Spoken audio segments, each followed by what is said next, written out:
Hi friends. ఈరోజు మన స్వప్న స్వగృహ కిచెన్లో మరో సరికొత్త వంటతో మీ ముందుకు వచ్చాను. అది మిర్చికా సాలన్ అండి. పులావ్కి కానీ బిర్యానీకి కానీ మంచి కాంబినేషన్ అండి. రోటికి కూడా చాలా బాగుంటుంది. మిర్చికా సాలన్ లేకుండా పులావ్ కానీ బిర్యానీని తినడం బాగుండదు. ఇప్పుడు ఇది సింపుల్ పద్ధతిలో ఎలా చేయాలో నేను మీకు చూపిస్తాను. దానికోసం కొంచెం లావు మిర్చి తీసుకోవాలండి.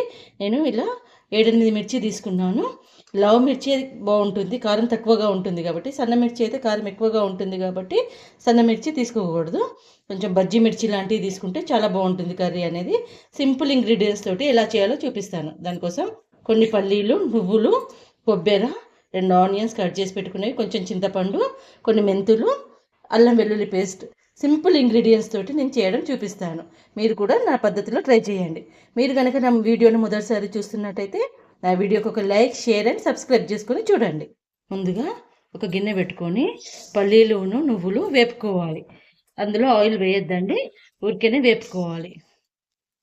ఇవి ఇలా వేగుతున్నప్పుడే ఇందులో కొబ్బరి వేసేయాలి. నేను పచ్చి కొబ్బరి తీసుకున్నాను, ఎండు కొబ్బరి కూడా తీసుకోవచ్చు. ఇందులోనే ఆనియన్స్ కూడా వేపుకొని మనం పేస్ట్ చేసుకోవచ్చు, కానీ నేను ఆనియన్స్ తాలింపులో వేస్తాను. ఇప్పుడు నేను ఇందులో పచ్చి కొబ్బరి తీసుకున్నాను, వీటితో నట్టుగా వేపుకుంటున్నాను. గసగసాలైనా బాగానే ఉంటుంది, గసగసాలు కూడా తీసుకోవచ్చు అండి. ఇందులోనే కొన్ని మెంతులు కూడా వేస్తున్నాను. ఇవి కూడా వేపుకోవాలి. మంచిగా కలుపుతూ వేపుకోవాలి. గోల్డెన్ బ్రౌన్ రావాలండి.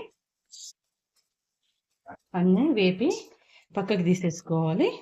ఇప్పుడు అన్నీ మంచిగా గోల్డెన్ బ్రౌన్ కలర్లో వేగినాయి. ఇప్పుడు ఇవి పక్కకి మిక్సీ జార్లోకి తీసుకుందాం. తర్వాత ఇదే మూగుల్లో ఆయిల్ వేసుకోవాలి. కొంచెం ఎక్కువనే పడుతుందండి మిర్చి వేపుకోవడానికి కాబట్టి. కూరకు జరిపోయేంత ఆయిల్ ముందే వేసేసుకోవాలి. ఇప్పుడు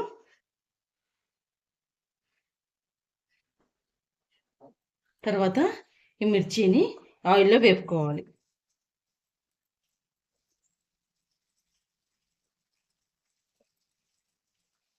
చూడండి, మిర్చీలు అనేవి ఇలా మంచిగా వేగినాక తీసి పక్కకు పెట్టుకోవాలి. మనం ఇలా తీసి పక్కకు పెట్టుకుందాం. తర్వాత అదే ఆయిల్లో తాలింపు వేసేసుకుందాం. ఆవాలు, జీలకర్ర వేసుకుని కట్ చేసి పెట్టుకున్న ఆనియన్స్, 2 పెద్ద ఆనియన్స్ తీసుకున్నాను. ఆనియన్స్ని ఇవి గోల్డెన్ బ్రౌన్ రావాలండి, మంచిగా వేపుకోవాలి. కొంచెం కరివేపాకు వేస్తున్నాను. ఆనియన్స్ అనేవి మంచిగా గోల్డెన్ బ్రౌన్ వస్తున్నాయండి మనకి. ఈ టైంలో అల్లం వెల్లుల్లి పేస్ట్ వేసుకోవాలి. కొంచెం అల్లం వెల్లుల్లి పేస్ట్ వేసి మంచిగా పచ్చివాసన పోయేదాకా వేపుకోవాలి. నూనె ఇలా బయటకు వస్తున్నప్పుడు పసుపు, కొంచెం ఉప్పు, కారాలు అనేటివి ఎవరి టేస్ట్కి తగ్గట్టుకు వాళ్ళకండి. ఇది మిర్చి కూర అనేసి కారం నేను కొంచెం తక్కువనే వేస్తున్నాను. ఆల్రెడీ మిర్చిలలో కారం ఉంటుంది కాబట్టి ఈ స్పూన్ తోటి 1/2 స్పూన్ వేసాను. ఉప్పు 1/2 స్పూన్ వేస్తున్నాను. ధనియా పౌడర్ వేసేసి మంచిగా వేగనివ్వాలి. ఇవి మసాలాలన్నీ ఇలా వేగుతున్నప్పుడు చూడండి, ఆయిల్ అంతా బయటకు వస్తున్నప్పుడు మనం రుబ్బి పెట్టుకున్న కొబ్బరి, నువ్వులు, పల్లీల పేస్ట్ అండి ఇది వేసేసి కొన్ని వాటర్ కలిపేసుకొని వేసేసి ఉడకనివ్వాలి. ఒక 2-3 మినిట్స్ ఉడకనివ్వాలి. చూడండి, మసాలా అంతా ఇలా ఉడుకుతున్నప్పుడు కొంచెం చింతపండు నానబెట్టుకున్నాం కదా, చింతపండు రసం వేయాలి. రసం తీసి చింతపండు రసం ఇందులో వేసుకోవాలి. ఈ మసాలాతోటే చింతపండు రసం కూడా ఉడికితే చాలా రుచి వస్తుంది కూరకి. గ్రేవీ అనేది మనం ఎంత కావాలో అంతే వేసుకోవాలండి, ఎక్కువ వాటర్ వేయద్దు. దీంట్లో చిక్కగానే ఉంటుంది కూర. నాకు ఈ గ్రేవీ సరిపోతుంది. దీన్ని ఉడికించుకుంటే ఇక దగ్గరికి అవుతుంది కాబట్టి నేనే ఈ గ్రేవీ ఉంచుకుంటున్నాను.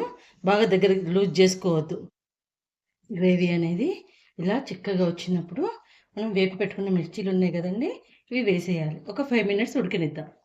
చూడండి, ఇప్పుడు కొత్తిమీర చల్లుకొని స్టవ్ బంద్ చేసుకోవడమే. ఇలా సింపుల్గా చేసుకుని మిర్చికా సాలన్ మీరు కూడా ఇంట్లో ట్రై చేసి ఎలా వచ్చిందో నాకు కామెంట్ బాక్స్లో కామెంట్ పెట్టండి. నా వంటలు కనుక నచ్చితే నా వీడియోకి లైక్, షేర్ అండ్ సబ్స్క్రైబ్ చేయండి. స్వప్న స్వగృహ కిచెన్. Thank you.